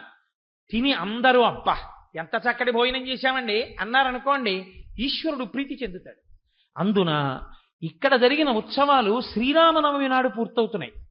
అందుకని రేపు రోజు మధ్యాహ్నం ఆయన ఎంత పవిత్ర హృదయంతో ఆలోచించారంటే, నిజంగా నేను ఇవాళ నాకేమీ అబద్ధాలు ఆడడం, ఆ పిచ్చి పిచ్చి మాటలు మాట్లాడడం ఈశ్వరుడు నాకు అలవాటు చేయలేదు. అందుకే తెగేసి చెప్పడం వల్లే నేను కొంతమందికి జీవితంలో దగ్గర కాలేకపోతూ ఉంటాను కూడా. ఇంకోలా మాట్లాడడం నాకు చేత కాలేదు. నేను నమ్మింది ఏదో ఒకటే మాట్లాడడం నాకు అలవాటు. నేను మధ్యాహ్నం కూడా నా భార్యతో మాట్లాడుతూ సుబ్బారావు గురించి మీ ఇద్దరం మాట్లాడుకుంటూ ఓ మాట అనుకున్నాం. ఏమి నిరాడంబరుడు, ఏమి వినయశీలి, మహానుభావుడు, అసలు అంత వినయం అవి ఈయనకి ఎలా అబ్బాయి అని నేను తెల్లబోయాను. ఆయన ఎంత మర్యాదతో ఆలోచించారంటే, మంచి ఎండవేళ భోజనానికి వచ్చి ఆడవాళ్ళు మగవాళ్ళు కూడా వస్తే తోసుకుంటే పాపం ఇబ్బంది పడతారేమో, ఒకరికొకరు తగలడంలో దానిలో ఇబ్బందులు పడి ఒక మగవాడి పక్కన ఒక ఆడది కూర్చోవడంలో ఏమో కడుపు నిండా తినగలరో తినలేరో, ఏ ఇబ్బంది పడతారో అని 2 కళ్యాణ మంటపాల్లో, ఒక కళ్యాణ మంటపం అంతా కామాక్షి స్వరూపులైన స్త్రీలకి, ఒక కళ్యాణ మంటపం అంతా విశ్వనాథ స్వరూపులైన ఏకాంబరేశ్వర స్వరూపులైన పురుషులు. ఏ మొహమాటం లేకుండా, ఏ ఇబ్బంది లేకుండా కడుపు నిండా తిని వెళ్ళాలన్న ఆయన కోరికలోంచి ఉత్పన్నమైన ఇదే 2 కళ్యాణ మంటపాల్లో విడివిడిగా స్త్రీ పురుషులకు భోజనం పెట్టడం. కొన్ని వేల మందికి అన్నం వండి పెట్టాలని ఎంత తాపత్రయమో. రేపు మహానుభావుడు అంత గొప్ప అన్నరాశిని పదార్థాలని తయారు చేయిస్తున్నారు. ఆయన సంతోషించాలంటే మనం ఏం చేయాలి? వచ్చి తిని పెట్టడమే, నోటితో చెప్పడం కాదు. మీకు నేను మనవి చేస్తున్నా, రేపు నైమిత్తిక తిథి కాబట్టి వచ్చి అన్నం తినడం కుదరదేమో, కానీ నేను మాత్రం తప్పకుండా రేపు మధ్యాహ్నం పురుషులకు పంక్తి వేసిన చోటుకి వచ్చి అందరితో పాటు కూర్చుని ఏదో ఒక ప్రసాదం తీసుకుని పెడతాను నేను కూడా. ఎందుకని అంటే చెప్పడానికి కాదు ధర్మం, ఆచరించడానికి ధర్మం. సుబ్బారావు గారిని పొగడ్డానికి చెప్పడం కాదు. సుబ్బారావు గారు అంత మాన్యుడైతే, ఆయన చేసిన పని గొప్పదైతే నువ్వెందుకు వెళ్ళి పుచ్చుకోవు ప్రసాదం? నేను కూడా వచ్చి రేపు మీ అందరితో పాటే పంక్తిలో కూర్చుని నేను కూడా కొద్దిగా ప్రసాదం తీసుకుని పెడతాను. అన్నస్వరూపంగా తీసుకోవడానికి నాకు కొంత వైదిక కర్మాచరణ మనందు ప్రతిబంధకం ఉండవచ్చు. నేను ఏదో ఒక ప్రసాదాన్ని తీసుకుని పెడతాను. అందున శ్రీరామనవమి నాడు ఇంత గొప్ప ఉత్సవాలు పరిపూర్ణమైన సందర్భంలో అంత గొప్ప అన్నదానాన్ని చేస్తున్నారు. కాబట్టి అన్నదానం అన్న మాట లేదు, నిజానికి నారాయణ సేవ. అందరం తరించడానికి భూతతృప్తి. మనందరం ఈశ్వర పరివారమే. మనందరం మాతాచ పార్వతీదేవి, పితాదేవో మహేశ్వర, బాంధవ శివభక్తాశ్చ స్వదేశో భవనత్రయం. మా అమ్మ పార్వతి, మా అయ్య పరమశివుడు, మనందరం ఆయన బిడ్డలం. కాబట్టి అన్నదమ్ములం, అక్క చెల్లెళ్ళం. కాబట్టి రేపటి రోజున వచ్చి చక్కగా ప్రసాద స్వీకారం చెయ్యండి.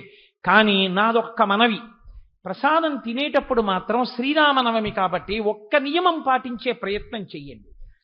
ఈశ్వరుడు సంతోషించాలి, చేసిన పని పరిపూర్ణం కావాలంటే అన్నీ వడ్డించే వరకు ఆగితే వడ్డించే వాళ్ళకి ఎంత తృప్తిగా ఉంటుందో తెలుసా అండి? అన్నీ పెట్టామా వాళ్ళకి కంగారు ఉండిపోతుంది. నేను పెట్టగానే ఒకడు గబుక్కుని అప్పడం తినేశాడు అనుకోండి, వీడికి అప్పడం వేశాడో తెలియదు వేయలేదో తెలియదు, మళ్ళీ అప్పడాలట్టుకు రావాలి. అన్నీ వేసే వరకు ఆగి అమ్మయ్యా అందరికీ అన్నీ వేసేసుకున్నాం, పప్పు వేసేసాం, కూర వేసేసాం, పచ్చడి వేసేసామని వాళ్ళు విస్తళ్ళు చూసి మొదలు పెట్టండి తినండి అనకూడదు కదా, మర్యాద కాదు. అందుకని ఏమంటారంటే భోజన ప్రారంభ సమయే గోవిందనామస్మరణే, గోవిందా అంటే గోవింద అని అందరం కలిసి భోజనం చేస్తాం. అప్పుడు ఏమిటంటే అదొక మర్యాద, అదొక తృప్తి. అమ్మ చూడండి అన్నం పెట్టేటప్పుడు 6 పిల్లల్ని కూర్చోబెట్టి వడ్డిస్తోంది అనుకోండి, ఏదో కాస్త పిండుడియాలు వేసింది అనుకోండి, వెంటనే పెద్దడు తినేశాడు అనుకోండి, నీకు వేశానా పిండుడియాలు, వేసావు కానీ తినేశానమ్మాను, ఉండరా వడ్డించే వరకు ఉండద్దు ఉంటుంది. అమ్మ పెట్టడంలో ఎవరు పెట్టరు, అలాంటి అమ్మే అంటుంది అదేమిటో అలా తిని కాగు ఉంటుంది. కాబట్టి చక్కగా మర్యాద పాటిద్దాం రేపు. అలా మర్యాద పాటించి సుబ్బారావు గారు ధన్యుడు కావాలి, కొవ్వాడ ప్రాంగణం ధన్యత పొందాలి. ఒక్క మనిషి ఆరోగ్యం సరిగ్గా లేకపోయినా ఇంత గొప్ప ఉత్సవాన్ని చెయ్యాలి అని సంకల్పం చేస్తే ఆయన సంకల్పమునందు చిత్తశుద్ధి లేకపోతే ఈశ్వరుడు అనుకూలిస్తాడండి. శోభానాయుడు గారంతటి వారు నిన్న ఓ మాట చెప్పారు. ఆవిడ ఉన్న అకామిడేషన్లో ఆ సాయిబాబా గారికి సంబంధించినటువంటి ఆ నృత్య కార్యక్రమానికి సంబంధించిన సీడీ ప్లే చేస్తే స్టకప్ అయింది. మహాసాహసం అండి. అంత పెద్ద ఆర్టిస్టు నృత్యం చేస్తుంటే క్యాసెట్ ఏ కారణం చేతన స్టకప్ అయిపోయింది అనుకోండి, ఎంత అమర్యాద. ఇంత ఆగిపోతుంది అంతే. అబ్రప్ట్గా ఆఫ్ చేసి మళ్ళీ అదంతా రికార్డింగ్ ఎక్విప్మెంట్ అంతా సెట్ చేస్తే కానీ మళ్ళీ పలకదు. ఎక్కడో ఏదో విద్యుత్తులో పెద్ద అవాంతరం వచ్చిందనుకోండి, రీస్టోర్ కాలేదనుకోండి, ట్రాన్స్ఫార్మర్ మీద ఆధారపడతాం మనం పెట్టుకున్న సిస్టమ్స్ అన్ని ఎందుకు పనికి వస్తాయి ట్రాన్స్ఫార్మర్కి ఏమైనా అయితే. ఎక్కడ ఏది పరమేశ్వరానుగ్రహంతో ఏ చిన్న అవాంతరం లేకుండా మిట్ట మధ్యాహ్నం వేళ పల్లకి ఊరేగింపు సాహసం, ఇంత కార్యక్రమాల్ని సంకల్పం చేస్తే ఆయన సంకల్పంలో ఎంత చిత్తశుద్ధి లేకపోతే ఇంత గొప్ప కార్యక్రమం జరిగిందో మీరు ఆలోచించండి. ఆయన కోరుకున్నది ఒక్కటే, మనందరినీ వచ్చి కడుపు నిండా అన్నం తిని వెళ్ళండి అన్నారు. రేపు ఈ పందిరంతా సీతారామ కళ్యాణంలో నిండిపోయి రామనామంతో మార్మోగిపోయి మధ్యాహ్నం అందరం ఆకలితో వెళ్ళి కడుపు నిండా భగవన్నామం చెప్పి అన్నం తిని వెళ్ళిపోతే సుబ్బారావు గారు సంతోషపడిపోతారు. మళ్ళీ ఇలాంటి కార్యక్రమాలు చేయడానికి ఆయనకి ఉత్సాహం వస్తుంది. ఇలాంటి కార్యక్రమాలు ఎన్ని జరుగుతాయో అక్కడ సనాతన ధర్మము పరిఢ వెళ్ళడానికి మార్గం ఏర్పడుతుంది. మనందరం ఇంటికో పుష్పమైతే పరమేశ్వరుడికో మాల. కాబట్టి మన కర్తవ్యం మనం చేయవలసి ఉంటుంది. కాబట్టి నాకు వెనకటికి ఒక ఆయన ఓ మాట చెప్పాడు. ఒక చోటికి వెళితే ఓ భార్యాభర్త కూడా వచ్చారు నాతో, విశాఖపట్నం వెళ్ళినప్పుడు ఉపన్యాసాలకి. ఆ ఇంటి యజమాని అస్తమానం అనేవారు, మా అక్క చాలా బాగా వండింది, మా అక్క చాలా ఉపకారం చేసింది, మా అక్క ఈ కూర వండింది అంటుంటే ఆవిడ భర్త కూడా నాతో వచ్చాడు. ఆయన నేనన్నాను విని విని విని విని, ఏమంటే మీ భార్య గారు మీతో పాటు కాకినాడ నుంచి వచ్చేంత ఉపకారం చేశారట, మరి మీరేమి చేయలేదా ఇక్కడికి వచ్చి అన్నాను. అంటే ఆయన అన్నాడు, చేయకపోవడం ఏంటంటే నా కర్తవ్యం నాది, తిని పెడుతున్నాను కదూ అన్నాడు. నిజమే అనిపించింది నాకు. చాలా పెద్ద మాటరా, తిని పెట్టడం కర్తవ్యం, తినమన్నప్పుడు తినడం కర్తవ్యం, తినమన్నప్పుడు భీష్మించు కూర్చుంటే పదార్థాలు పాడవుతాయి. కాబట్టి రేపటి రోజు ముగింపు కదండి. ముగింపు అంటే ఆనందంతో సంతోషంతో అందరి ముఖాల్లో ఆ ప్రసన్నత వ్యక్తం కావాలి, ఆ సంతోషం వ్యక్తం కావాలి. అబ్బా మళ్ళీ ఎప్పుడు ఈ పందిళ్ళు, ఇంత కార్యక్రమం, ఇంత హడావిడి, ఇంత తరించడం, ఇన్ని ధ్వనులు, ఇన్ని శబ్దాలు, ఇన్ని నృత్యాలు, ఇంత సంగీతం అని మనందరం పరవశించి బాబాగారి దగ్గర నిలబడి మళ్ళీ త్వరగా సుబ్బారావు గారి చేత ఎన్నో కార్యక్రమాలు చేయించు ఈశ్వరాయనికి సమర్థతనియ్యి అని మనం ప్రార్థన చేసి వెళ్ళవలసి ఉంటుంది. కాబట్టి రేపు ఉదయం 7 గంటలకల్లా చూసారా, కరతలాధ్వనులు చెయ్యండి అని చెప్పక్కర్లేదు, వాళ్ళు తృప్తి పడితే వాళ్ళే చేస్తారు. కాబట్టి చక్కగా మీ అందరూ కూడా ఉదయం 7 గంటలకల్లా వచ్చేస్తే మనం సీతారామ కళ్యాణంతో కార్యక్రమాన్ని ప్రారంభం చేద్దాం. కాబట్టి ఇప్పుడు లలితా సింధూరి యొక్క కార్యక్రమం ప్రారంభం అవుతుంది, నృత్య కార్యక్రమం. ఈ రోజు కొద్దిగా సమయాన్ని నేను ఎక్కువ తీసుకున్నందుకు మన్నింపబడదనుగాక. సుబ్బారావు ఈ విషయాలు మీరు ఒక్కసారి ప్రకటించండి కోటేశ్వరరావు గారు అన్న కారణం చేత ప్రకటించడం జరిగింది.